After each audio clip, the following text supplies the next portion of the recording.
Hey friends, it's Gloria and welcome back to another video. This is one of the most fun videos to film. This is the kind of video that I think about throughout the year as I'm reading a book. Is it gonna make it onto the favorites of the year list? And today I'm talking about my favorite books of the year. A quick disclaimer, this wasn't the best reading year. Similar to last year, just a lot of middle of the road reading. I think my average rating was like 3.45, so not a lot of standout reads, but I do have some categories and I have some favorites, books that I still think about. Mostly I rate my books or consider them favorites if I'm thinking about them and they have an emotional impact on me. And so that's that. Let's get into the books. I'm going to start with contemporary books. I have two in this category. The first one, Who Am I?, is a contemporary romance, and it is The Bodyguard by Catherine Center. I read this towards the beginning of 2023, and this is still my favorite rom-com that I've read. I don't read too many of them. I am very critical of most rom-coms or just in general like contemporary romance books, and this one I thoroughly enjoyed. It was sweet. It wasn't the most believable thing ever, but none of them really are. I just thought this was a great time, a lovely read. Catherine Center is hit or miss. I've read some of her other books, like her most recent release made it to my worst of the year list, but I loved this one. It was so much fun. Should I tell you the synopsis?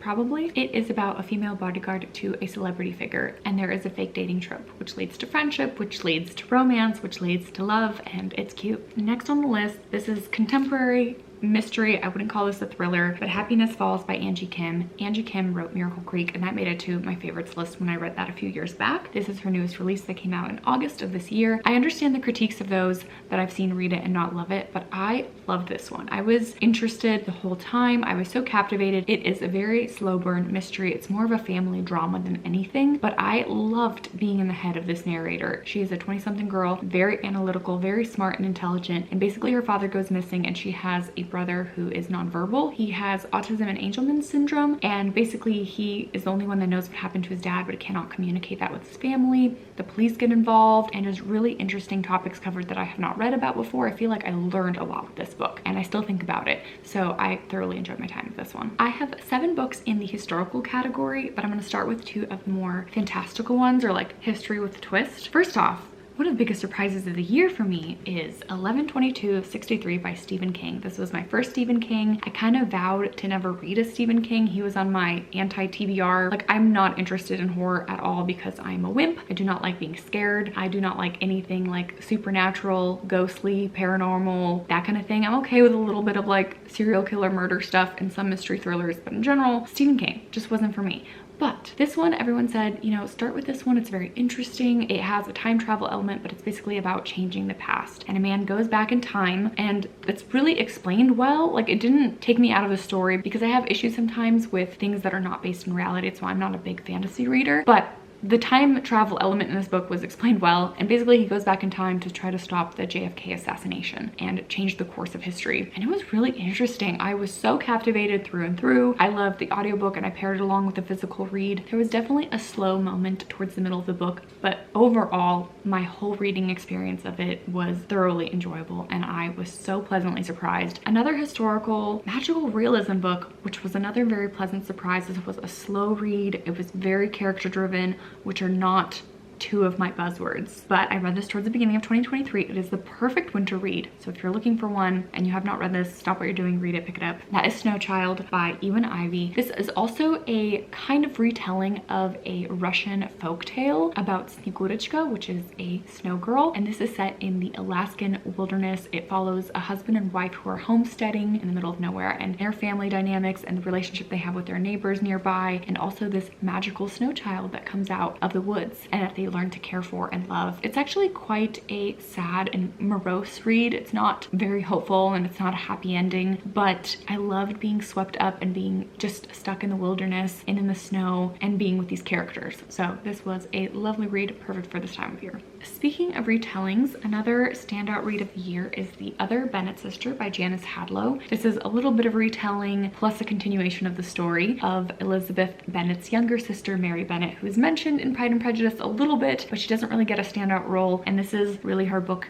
that makes her shine, and it is development of her character. It starts off with some of the main events that happen in Pride and Prejudice, but then continues the story from there a few years after the book ends. And it's Mary Bennet's love story and her character and how she is really looked down upon by her mother mostly, and just different events that unfold. This is also a very character-driven, slow novel, but it is definitely for fans of Pride and Prejudice or Jane Austen. It feels very true to her writing. Like, I feel like she would have approved of this book existing, and of the way that Janice Hadlow put it together just felt like Jane Austen. So I thoroughly enjoyed my time with this one. Also a fantastic audiobook paired alongside with this read. I get the hype with this one. Something I discovered about my reading life this year is that I enjoy a little historical romance. I haven't delved too much. I've tried a few that I didn't like, but this one is the one that really kicked it off for me, and that is A Lady's Guide to Fortune Hunting by Sophie Irwin. This is for fans of Pride and Prejudice. I believe Sense and Sensibility is, I think, someone compared this to, and also Bridgerton, but without any of the steam. It is lighthearted, it is fun, it is sweet, it is a Regency romance, and it is about a young woman who is poor. She has some sisters to take care of, so she goes to London to the balls and to try to find a husband. And it has an enemies to lovers trope, and I just loved my time with this one. It was so much fun. It was so sweet. I think this is an underrated one. A lot of people that I've recommended to just gave it 3 stars. I gave 4 stars. I mean, it's not a perfect read. It's light and fluffy, but it was so fun. If you're looking for a fun read, I would definitely recommend. Next, I have a recent read. I just finished this yesterday, so it really snuck in last minute as a favorite read of the year, and also perfect for this time of year. You don't have to read this during Christmas time. It's in the title. I'm talking about The Last Christmas in Paris by Hazel Gaynor and Heather Webb. I don't love this cheesy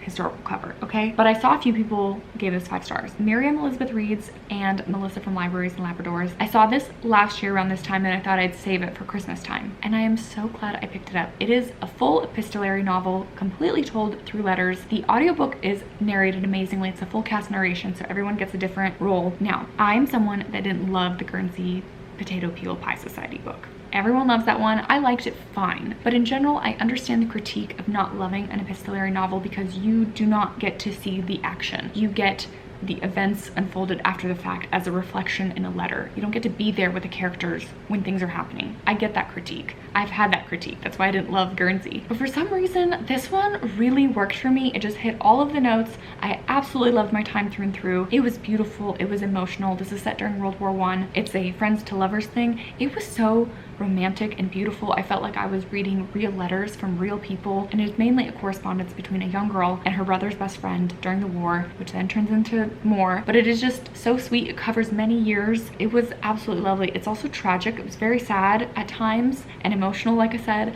I loved every minute of it. So would highly recommend, especially if you're a fan of epistolary novels. If you're a fan of Guernsey, I feel like you might even like this more, because I did. Next up, it wouldn't be a favorites list without an Amy Harmon book, because she is one of my favorite authors.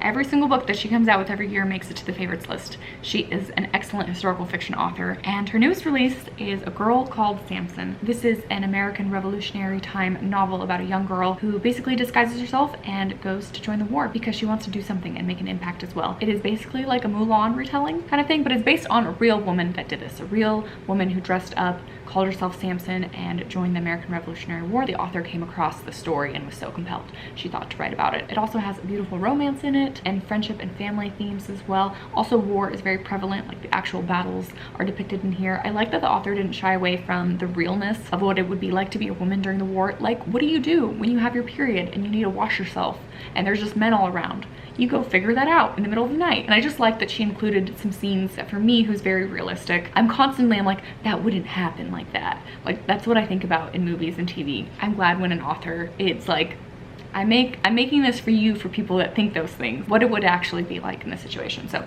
anyways, I really loved my time with this one. And finally, for historical, another one that snuck in the radar in December, and I'm so thankful because I needed some 5-star reads, and December came through. I'm talking about The Frozen River by Ariel Lawhon. She has a couple other well-known, well-loved books in the historical fiction category that now I'm so eager to read. But this one was my first one by her and her newest release. It just came out in November, and I absolutely loved it. This was a fantastic read. I was so compelled. I read it in just a day or two because I was so invested. This is all about Martha Ballard, who was a real woman. She was a real midwife in colonial America, and she delivered thousands of babies. She never lost a mother, and this is her her story from her perspective with some events that unfolded in her small town in Maine. A lot of trigger warning for sexual assault and rape in this book. It is depicted, it is explored. There is a whole rape trial happening where a judge of the town is accused of raping a woman, and there's also a mystery element of a man that died, was found frozen dead in the river. Who killed him? What happened there? And also the life and death events of many women in the town that were giving birth, and also babies that have died, and just also themes of friendship, of womanhood, of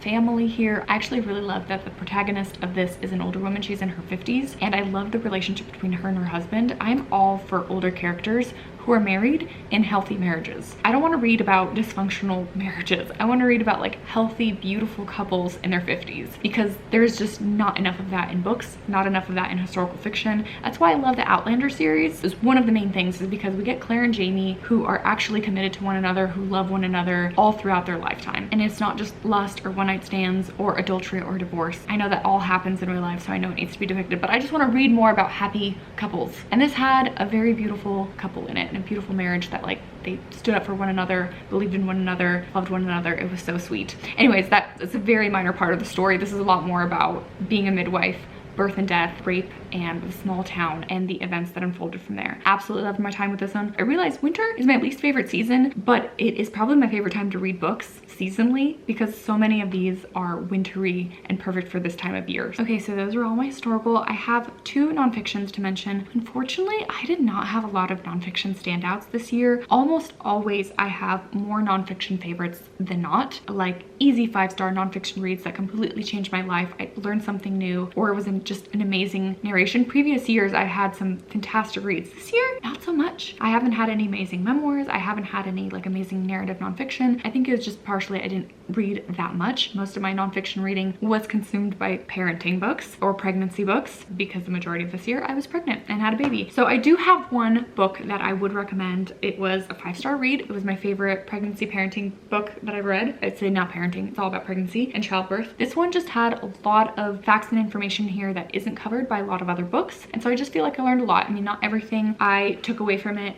There's like recipes in here and a bunch of other stuff too, but I just loved the wide variety of things it covered and a lot of stuff that isn't usually covered. Would highly recommend this one if you're pregnant or gonna be or hoping to be or know someone that is and need to gift them something. Another favorite nonfiction that I read is a book called I'd Rather Be Reading: The Delights of a Reader's Life. I think I don't have the physical book with me, but I also read this towards the beginning of 2023, and it is the perfect book for a book lover, for someone who loves to read. It is just filled with moments that you feel seen as a reader. You're like, yes, I've experienced that. I understand that feeling. It was just such a lovely and wholesome read. I would highly recommend, especially as a gift for someone you know that loves to read. All right, we're almost there. I just have a little bit of middle grade and some picture books to mention. One of my most favorite audiobook experiences of the year was Matilda by Roald Dahl, and this was narrated by Kate Winslet. She was incredible. I've never read this children's classic before. I've actually never watched the movie or the new musical or anything. I want to now, but I absolutely love this one. This was so sweet, and definitely understand why it's a children's classic, why it stands the test of time. It's about a young girl that loves to read, and she has this magical gift, and she's so much smarter than all the other kids, and all of these mean people are in her life, but there's one hopeful, beautiful character. Her name is Miss Honey. It was just the sweetest story, especially how it all got wrapped up. So definitely love this one. Another middle grade I loved was a graphic novel. I also haven't had too many graphic novels this year that are standouts. I usually have way more, but this one was the one that stood out for me this year, and that is Cody by Jared Cullum. This was a beautiful story of friendship between a bear and a young girl, and it's set in Alaska and then also set in Seattle. I loved the illustration style. It was very simple, not too many words at all. It was mostly a wordless graphic novel, but I loved it so much. This was the sweetest thing. Would highly recommend for your middle grade reader and if you're a fan of graphic novels. And then moving a little bit younger into picture books, I loved Farmhouse by Sophie Blackall. She made it onto my favorites list last year with a favorite picture book, and she does it again with Farmhouse. This was a stunning picture book. I also love the author's note of where she got the inspiration for this story, and this old home that she actually bought with her family and renovated, and just all of the treasures that she found in it. And then she got to think, well, what is the story of the people that used to live here? Another picture book I forgot to get out from the library, but I wanted to mention it, is The Thing About Bees. I read this one in my bee themed video that I do every year. This was also a beautiful picture book that was kind of under the radar. I've never heard of it before. I think my sister read it and I saw it on her Goodreads, and then fun. I checked it out for this video, and this was a beautiful story with a message in it that really had my heart. I think it's all about a father and son, if I recall. I don't have the picture book in front of me to skim through, but I remember I love the illustrations and I love the message, and it was fantastic. And then ending with 2 board books. I absolutely loved these so much, and I can't wait till Phineas is a little bit older to actually read these himself and want to try to touch and flip the pages. But it is You're My Little Honey Bunny, which is so cute. It's just the most adorable little picture book or board book. I absolutely love this one with like the cutout illustrations, and it just was so fun. And this other one is You and Me by Nicola Edwards.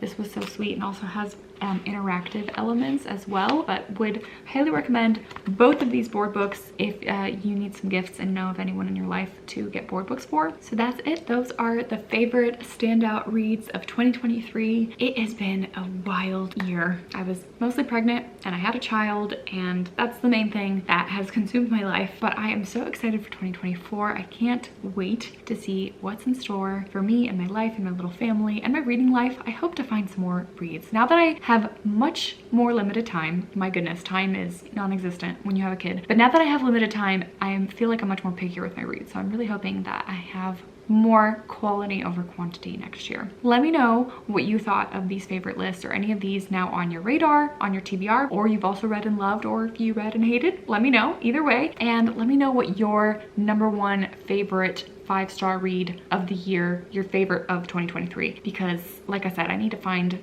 some new favorites for 2024, and I love any recommendations down below as always. Thank you all for still being here, for watching, for tuning in and spending some time with me today, and I will see you guys in another video soon. Bye.